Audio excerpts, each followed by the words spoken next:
Are you Yes, seeing my? we can see that. Yes. All right, so this is a little introduction to the laws and regulations affecting conservation planning. There's always a lot more nuance to a lot of this stuff, so this is an introduction to it all, just so you're aware of them.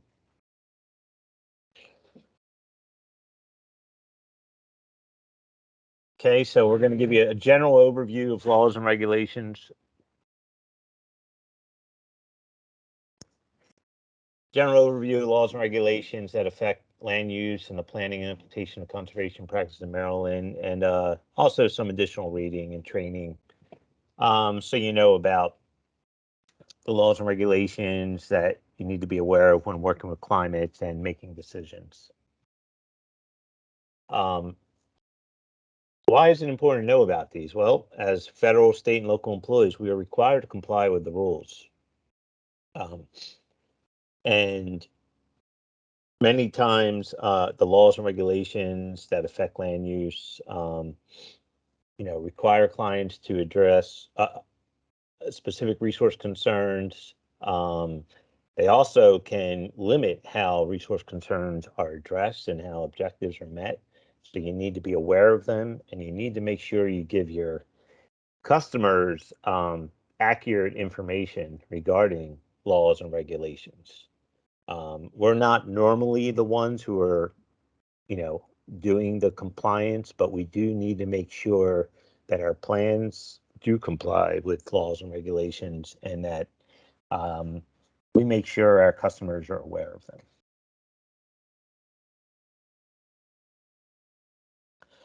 So here's an overview: erosion and sediment control, stormwater management, nutrient management, AFOs, critical area, forest conservation, waters and wetlands, threatened and endangered species, and cultural resources.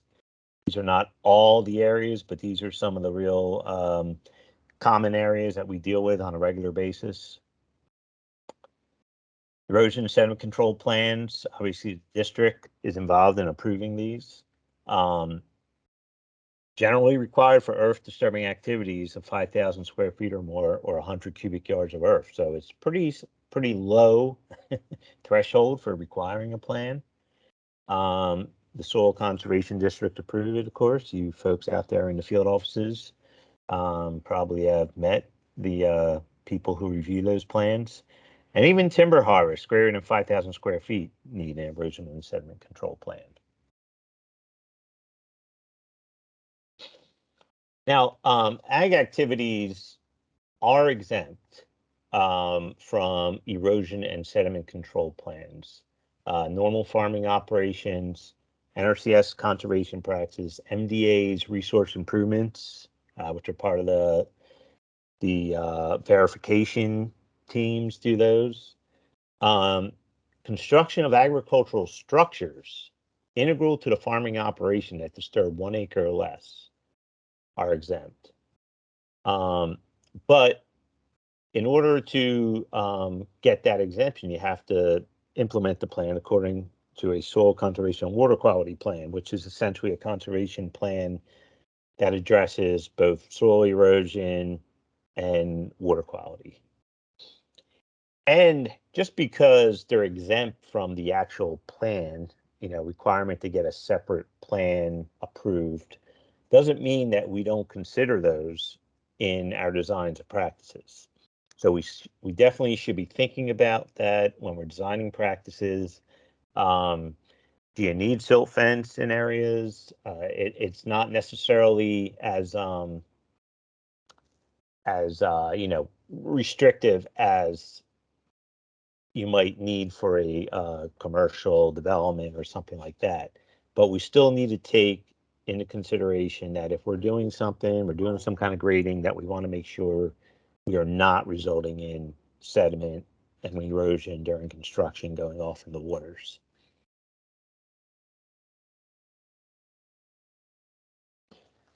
Stormwater management. The purpose of stormwater management is to control runoff and mitigate water quality degradation associated with new construction. State and local stormwater management. There are both state and local requirements. Generally, it's required for earth disturbing activities of 5,000 square feet or more. But normal farming operations and conservation practices, like with erosion and sediment control, are exempt.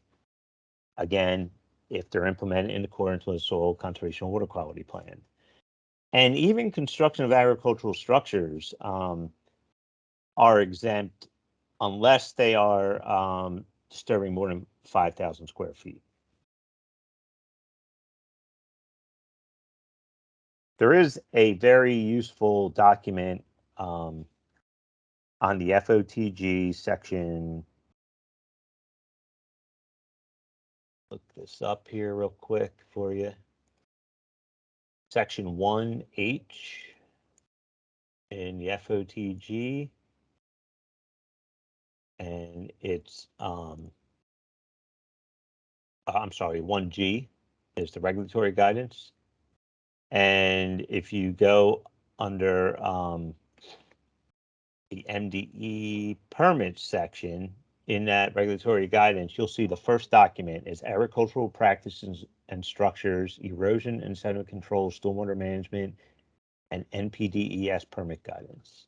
And that has a handy little table in there that shows you and also provides definitions of what an agricultural structure is, what an agricultural practice is, and what's exempt and what requires an actual stormwater management plan.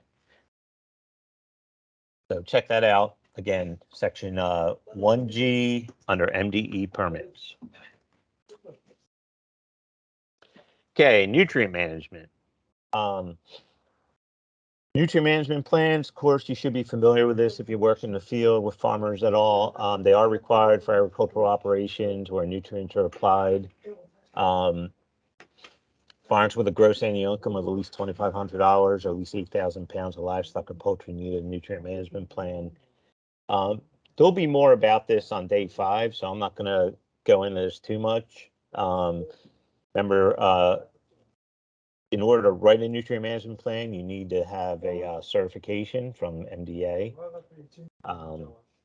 So again, you'll hear more about that on day 5.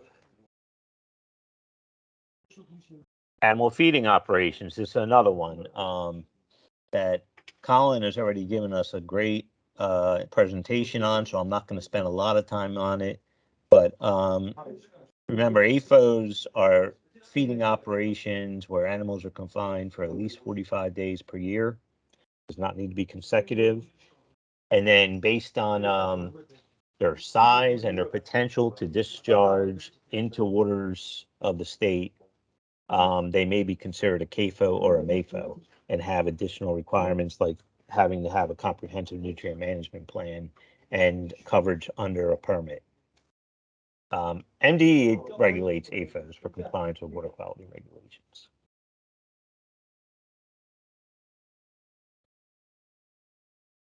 There you go. Producers with CAFOs or MAFOs must apply for coverage under the MDE general discharge permit. The CNMP, Comprehensive Nutrient Management Plan, is essentially a plan that incorporates the conservation plan and your nutrient management plan and the issues with the agricultural operation, your waste management plan, livestock agricultural operation, and it sort of puts it all together into one comprehensive plan to make sure that everything lines up. You know, what's in the conservation plan and nutrient management plan and the waste management plan all sort of lines up.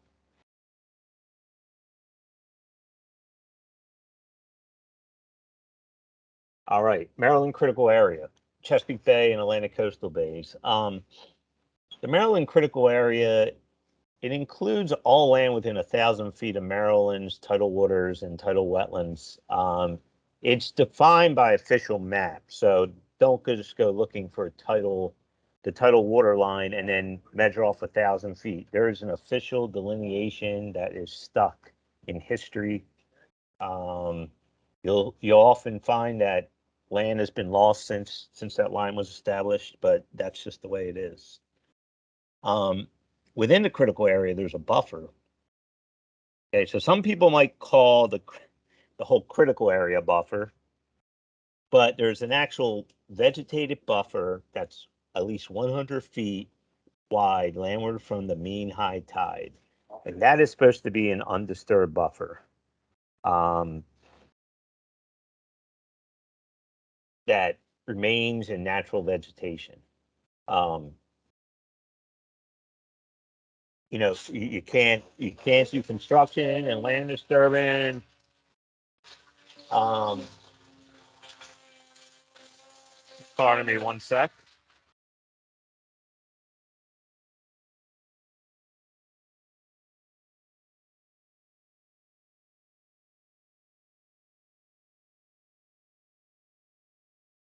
Sorry about that. Um, Critical area regulations are administered by the local county governments. So it's a state law, but local administration of that. So lots of times it's your local county government. There's someone in the government, and usually like in the planning um, department that implements this regulation. Now, this is general for everybody, but it was never really intended to prevent agriculture.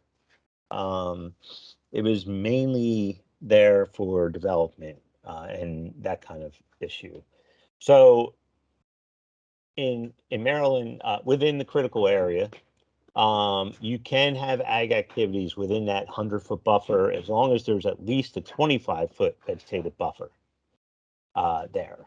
Um, but you are not supposed to create any new ag lands by clearing that buffer.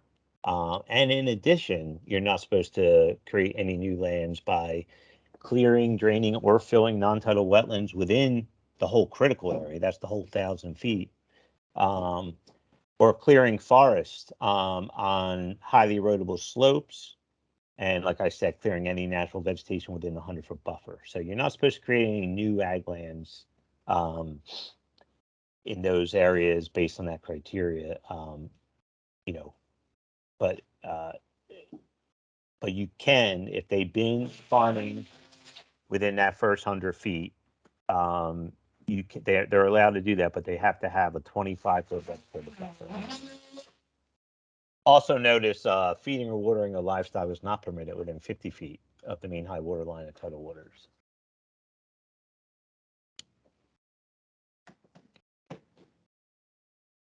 There's also some forest restrictions. So commercial harvests in the critical area require a buffer management plan prepared by a professional forester.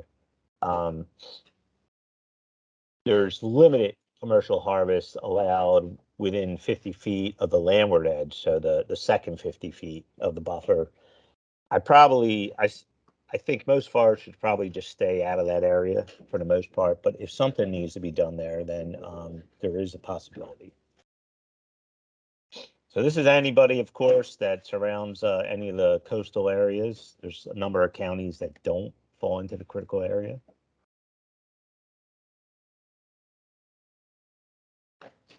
Forest Conservation Act.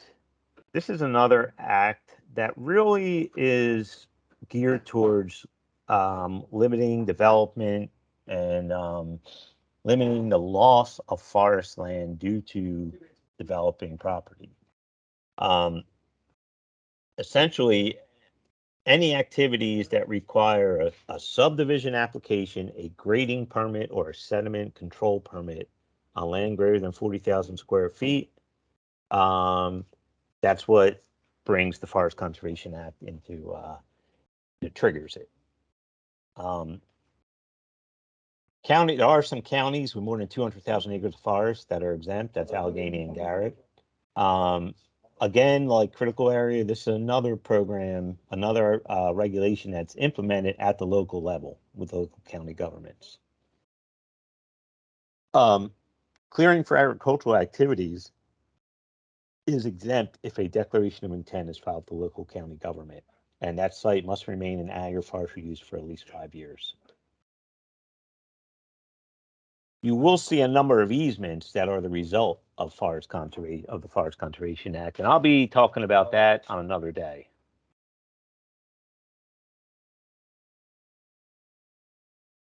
Waters and wetlands. Maryland Department of the Environment regulates activities conducted in waters of the state. Waters of the state is very broad definition. It's pretty much even groundwater is considered waters of the state. Now they don't necessarily regulate everything, every activity in all the waters, but they do. But they can regulate any waters in the state. Generally, though, draining, dredging, excavating, filling, grading, shaping, flooding, changing the hydrology, or removing vegetation are all regulated activities. So in Maryland, it's a fairly comprehensive law and regulation on wetlands. So in some states, they don't have wetland regulations. Food Security Act, which is part of the Farm Bill, where wetland swamp buster, wetlands conservation compliance comes into play. That often is what regulates not non-tidal, but isolated wetlands in a lot of states, because the Army Corps doesn't regulate isolated wetlands. But in Maryland, the state regulates isolated wetlands. They regulate much more than we do under Food Security Act, and more than the Army Corps does. So they are sort of, you got to get past them ultimately if you want to try to do anything in wetlands.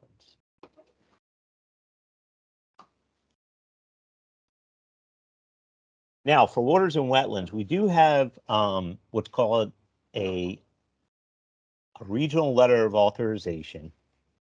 We have two of them for NRCS in Maryland, and one is for ag BMPs. The reason you need this is because whenever you're going to be putting structures where you're affecting a stream or the floodplain, you generally would need an individual permit, but this one actually allows you to outlet a lot of these structures or put them across the stream using our regional letter of authorization rather than having to go through an individual permit. The other thing it does, it combines both wetlands, non-tidal wetlands, and waterways together in one authorization. Okay, we typically use these for like grass waterway outlets and grade stabilization structures, like drop pipes down into the bottom of the stream, and you put a little rock riprap at the bottom. So that those kind of activities, stream crossings too. And they do allow you to use culverts also under this RLO. At one point in time, they did not let us use culverts, but they do let us use culverts now as part of this regional letter of authorization. There's a second regional letter of authorization for wetland restoration. And, you know, for a long time, wetland restoration practices were not considered agricultural activities. And there's still some cases where it doesn't apply. But the RLO gives us the ability to have effects on existing wetlands when we're going to restore the wetland. And so, and it also incorporates both the non-tidal waters and the wetlands. So, you know, we're often like outletting the wetland into a waterway. Keys to this are, you know, we're doing wetland restoration, so we don't want any net loss of wetland. Generally, we don't want any net loss of function either.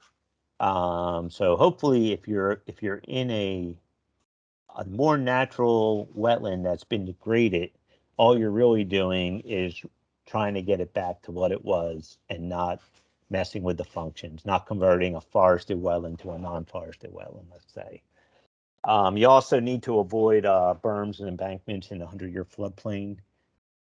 The big thing there is that if you build a structure in the floodplain, you definitely have the potential to affect the flow of water going across that floodplain during a storm event, and potentially backing it up where you would flood other properties.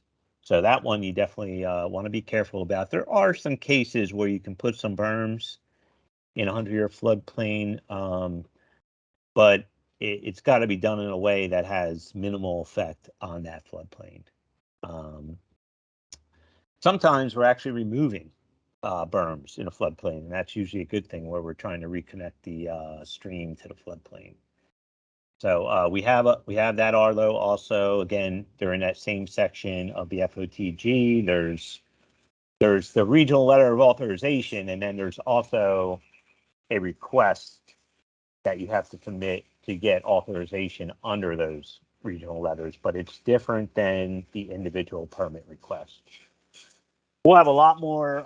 We'll have another training, a training that's dedicated to regulations and permits and stuff, and you'll learn more about it during that. The Army Corps of Engineers, of course, also has regulations and authority over wetlands and waterways. However, MDE is our main point of contact in Maryland for authorizations. The state has a permit from the Army Corps that essentially sets the stage for what MDE will regulate for the Army Corps, for the Clean Water Act, versus what they need to bring the Army Corps in on, as far as Clean Water Act goes. So sometimes the Army Corps can get involved in some stuff with individual permits, and then there's going to be more of a review process going on.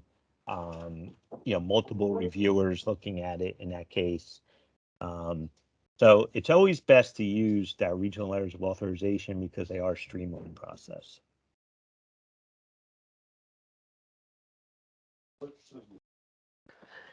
Threatened and endangered species.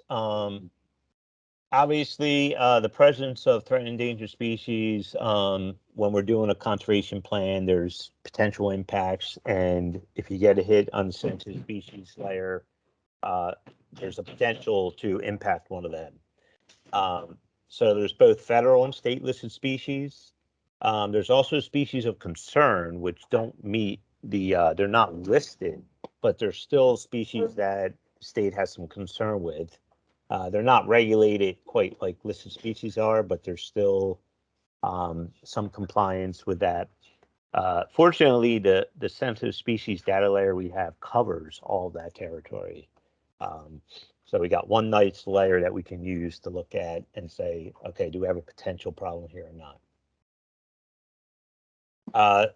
There's a Maryland DNR Sensitive Species Project Review area data layer, as I said, and then there's a form on the FOTG that you submit whenever you get a hit.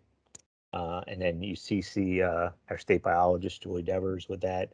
And usually most of what we do, we don't have a problem with. Occasionally something pops up. There will also be another training on threatened and endangered species once we finalize a programmatic consultation that Julie is working on. So here you go. Listed species hit in the data layer requires a consultation with U.S. Fish and Wildlife Service, or MDDNR. And you can find all the guidance on that in section 2D of the FOTG. And again, on day 4, we'll be hearing more about that from Julie.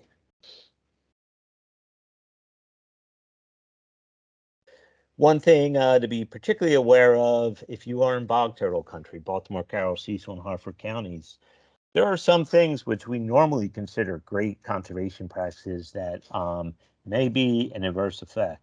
And particularly planting trees in a bog turtle wetland is a no-no.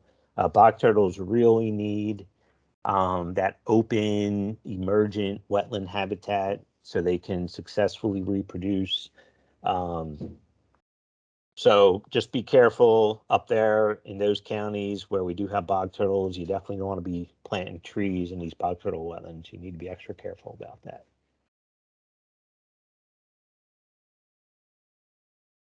Cultural resources.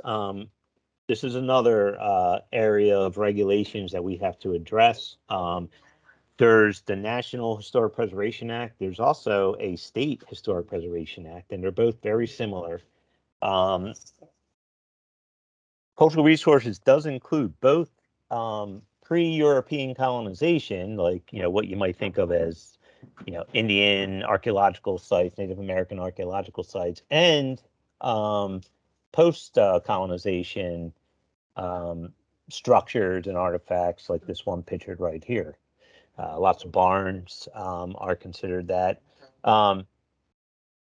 Anytime there's cultural resources, we have to, evaluate the plan to see if it has any impacts. And there's a whole process for that. We have a programmatic consultation, which allows you to look at the practice number and name and say, okay, what do I need to do? In some cases, some practices, you have to consult regardless. Other practices, you look at a state layer called Medusa. And if you get a hit there, then you have to consult. This on the right here is the beginning of our programmatic consultation with the State Historic Preservation Officer. Just so you know, you will sometimes hear Maryland Historical Trust, and you'll sometimes hear Maryland Register of Historic Properties. You'll sometimes hear the SHPO. SHPO stands for State Historic Preservation Officer. Generally, we're talking sort of the same thing. Sometimes it's just different terms to mean the same thing. There are procedures to follow, and we have that in the FOTG. We also will be providing more information on that. Hopefully, if you haven't taken the cultural resources training, the 2-day in-state training, if you're a conservation planner, you will need that to get your level 3 planner certification. So we'll be offering another course sometime this year, I believe, and we'll probably have to continue offering that.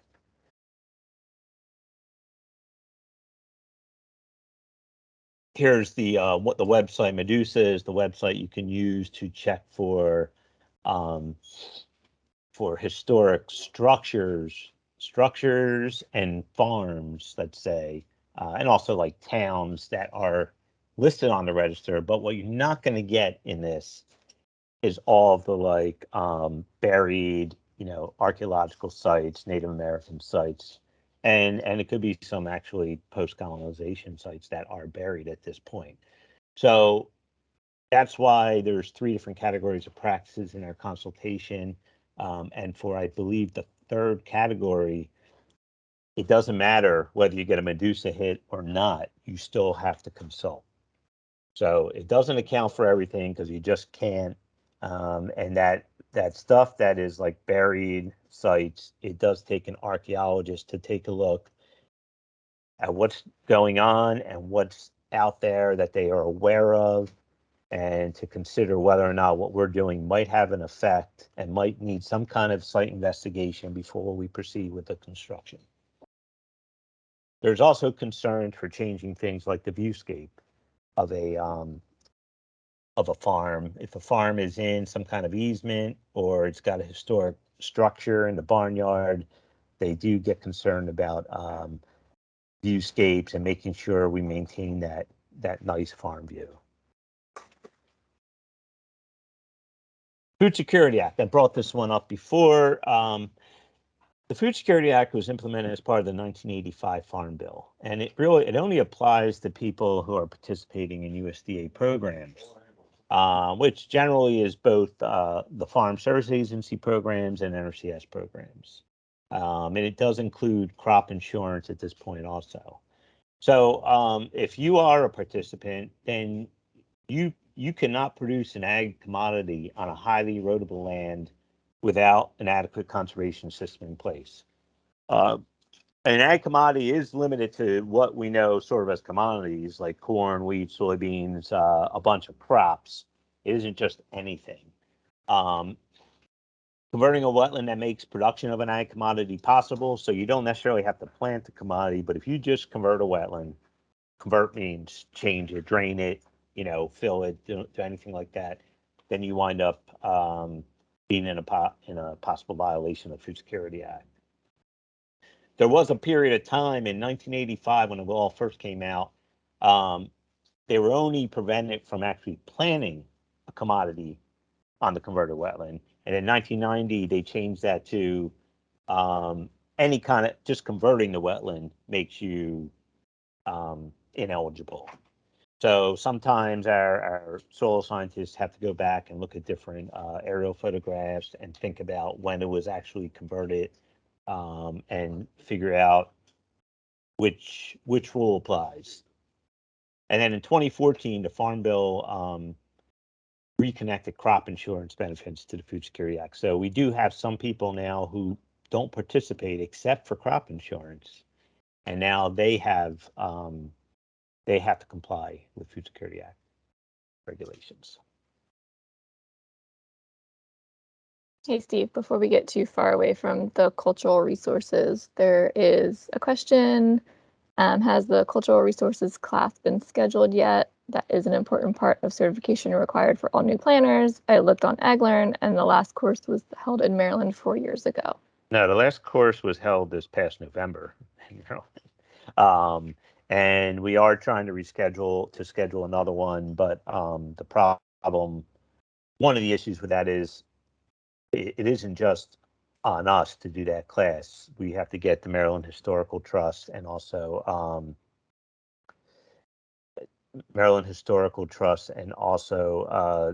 some other archaeology organization involved. So we are trying to schedule one, but we got to consider how much time some of our other folks have to take it.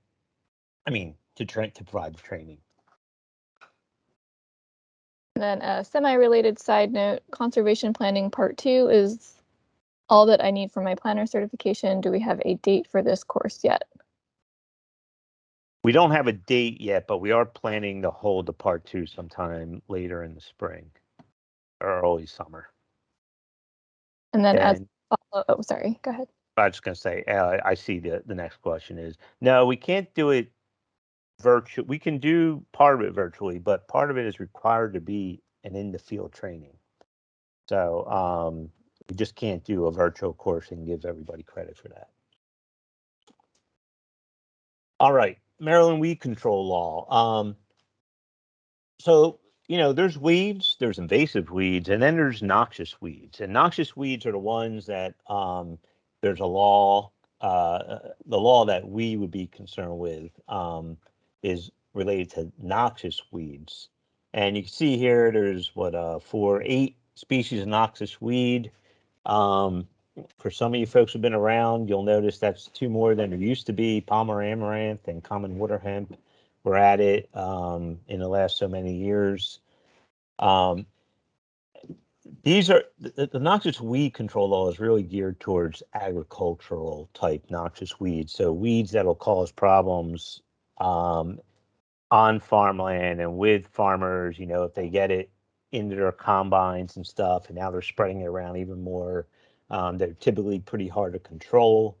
Like Palmer amaranth is really hard because of how many seeds it puts out. There's a lot of other species that are considered invasive. But the law requiring to control noxious weeds is limited to this group right here.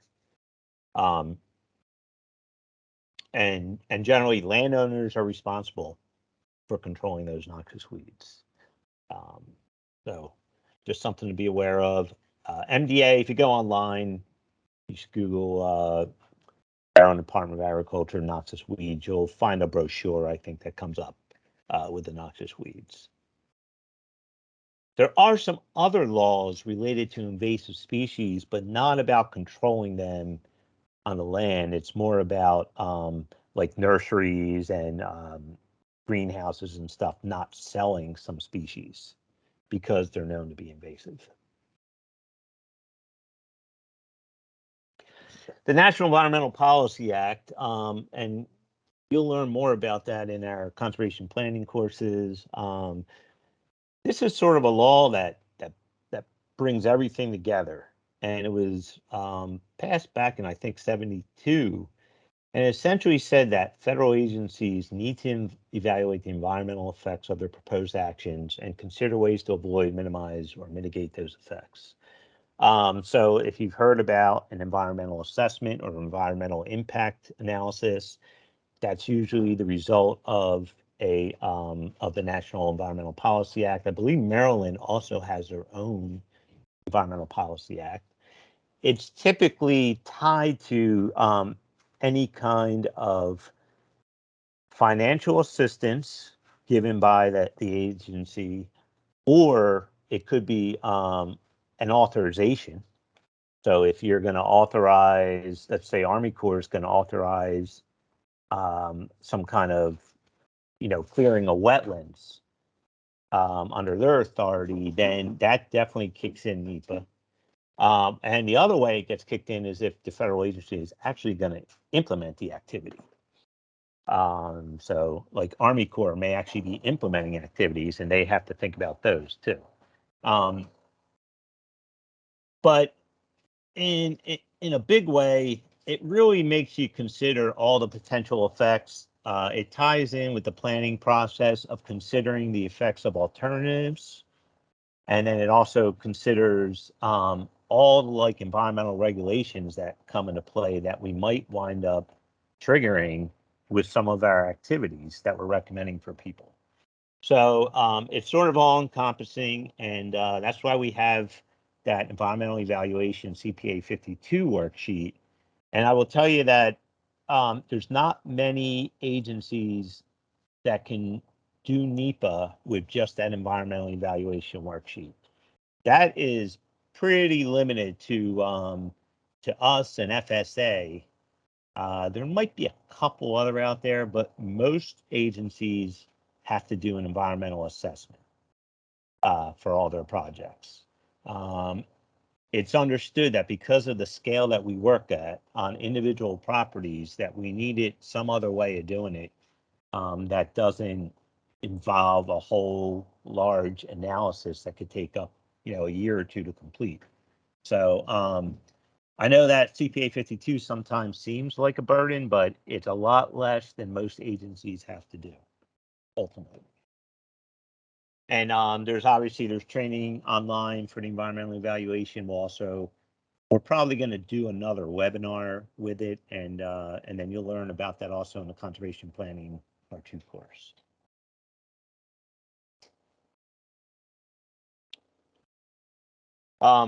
It it does incorporate resource concerns in the first section, and then the section I'm showing here is all the special environmental concerns. And this pretty much is getting at all the laws and regulations that that are out there, environmental laws and regulations, and some other issues too,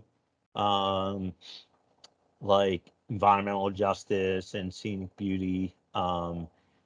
This is to me is one of the most critical parts of the environmental evaluation. It's sort of like, okay, did I check this? Did I check this? Did I check this? So it's a little bit like a checklist to make sure that you've evaluated any potential effects on all of these important special environmental concerns. Chesapeake Bay program goals.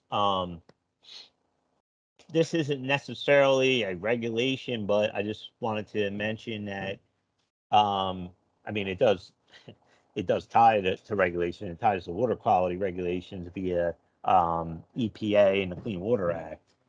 And essentially, the states that flow into the Chesapeake Bay are trying to reduce the nitrogen, phosphorus, and sediment that goes into the bay. There's watershed implementation plans that have been developed by each county, and that's their plan to try to meet the goals to improve the bay water quality.